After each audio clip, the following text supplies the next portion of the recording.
নমস্কার বন্ধুরা, আমি কারেন বাউরি। সবাইকে আমার প্রথম ব্লগ। আপনাদের সবাইকে আমার চ্যানেলে স্বাগতম। আজকের দিনটা শুরু করছি নতুন আশা আর অনেক আনন্দ নিয়ে। এই চ্যানেলে আমি প্রতিদিনের জীবন, ছোট ছোট মুহূর্ত, ভ্রমণ আর মজার ভিডিও আপনাদের সঙ্গে শেয়ার করব। আজ আমি আপনাদের কাছে কিছু সুন্দর গাছপালা দেখাতে এসেছি।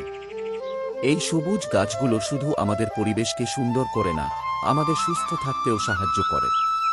প্রতিটি গাছেরই আলাদা সৌন্দর্য আর গুরুত্ব রয়েছে। তাই আমাদের সবার উচিত বেশি বেশি গাছ লাগানো এবং গাছের যত্ন নেওয়া। আপনাদের কোন গাছটি সবচেয়ে ভালো লাগলো কমেন্ট করে অবশ্যই জানাবেন। ভিডিওটি ভালো লাগলে একটি লাইক দিন, বন্ধুদের সঙ্গে শেয়ার করুন এবং এমন আরও ভিডিও দেখতে আমার চ্যানেলটি সাবস্ক্রাইব করতে ভুলবেন না। ধন্যবাদ, আবার দেখা হবে পরের ভিডিওতে।